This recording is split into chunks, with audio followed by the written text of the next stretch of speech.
No one or nothing to change but self. A link to the written form of this post by EdwardArt Supply Hands and his channel will be in the comments below. No one or nothing to change but self. Part 1. I was asked a question about revision, which I thought was a good question. I was basically asked if revision changes the past, which then changes the future. My answer? Well, you change your attitude towards the past, which inevitably changes your future towards that event. It's not about changing the past or the future. There is no one or nothing to change but self. The self is simply your mind. This makes sense when you think in terms of these concepts, but it misses the point of what Neville is teaching. When you experience something you disliked, and it happened a few years ago, where do you think that experience is taking place? If you fear the future, where do you think that is taking place? It is all happening within your mind. Self. Past, future only exist in the mind, and you have the luxury to change what you wish in your mind. Don't think in these terms of past or future. It becomes too confusing on what exactly to do. Remember, no one or nothing to change but self. The way you change yourself is to imagine with feeling anything you want. It must be something you want, not something you think you should want or something you have to want or else. Remove consequences from the mind. Remove all punishment and pardon yourself from guilt. Remove having to get things. Remove that stress. You do this simply by imagining what you want with feeling of actual freedom to do so. Some memory bothering you? Yes, this happens to me every day. But this is something I learned when this happened. When those thoughts that make me cringe inside, I ask myself, where is this taking place? Within me. Who is cringing? Me. Who is imagining this? Me. Once I reassure myself that this is all within me, from here I can change it. I then ask, can I change my feelings? Yes. Can I change this to how I want it to go? Yes. Can I let this go entirely if I wish to let it go? Yes. Can I imagine what I wish? Yes. Then do it.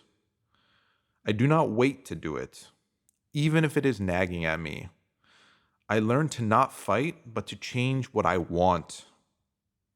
Once I go to precisely what I want, I am always given a surge of feelings of ecstasy. It is automatic. I do not force it, no need to. Why would I need to? If I am imagining exactly what I want, my feelings will naturally happen. It must be exactly what I want, or else I struggle to feel. Creating my own heaven in my mind is my goal. Neville tells us to not live in desire. The Bible tells to stop sinning. William Blake tells us not to suppress our desire. Take these words very seriously. If you have tiny bit of desire, no matter how small, Neville tells us to fulfill it mentally. Keep pruning each day. Remove rules. Remove consequences. Remove the outer world when you imagine. Remove all ideas of what you should do or have to do. Do what you want. Over time, from practicing this, I noticed that the answer is always the same. Whenever I'm not feeling and imagining well, the answer is, I'm not imagining what I want. This is always my answer. The moment I actually go towards exactly what I want, I become fulfilled. The fears all go away and bliss comes. I do not care what the world thinks about. I do not care what my circumstances are. I do not care whether or not it will even happen. I do not care what fears pop up. None of that matters to me.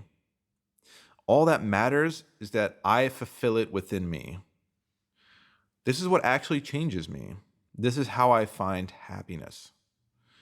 I make consciously my only reality. For example, Neville said this: "You want to be free of all embarrassment? How would you feel this night if you were not embarrassed? That not a thing in this world could embarrass you. How would you feel were it so?" Here's a quote that must be taken seriously. "You see, I always felt the world is unsafe.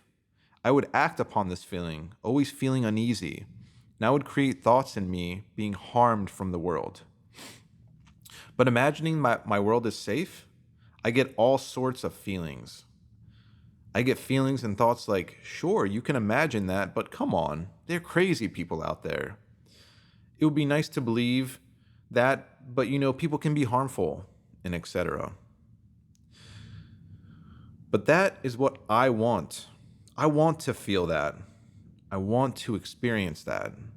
I want to imagine that and believe that.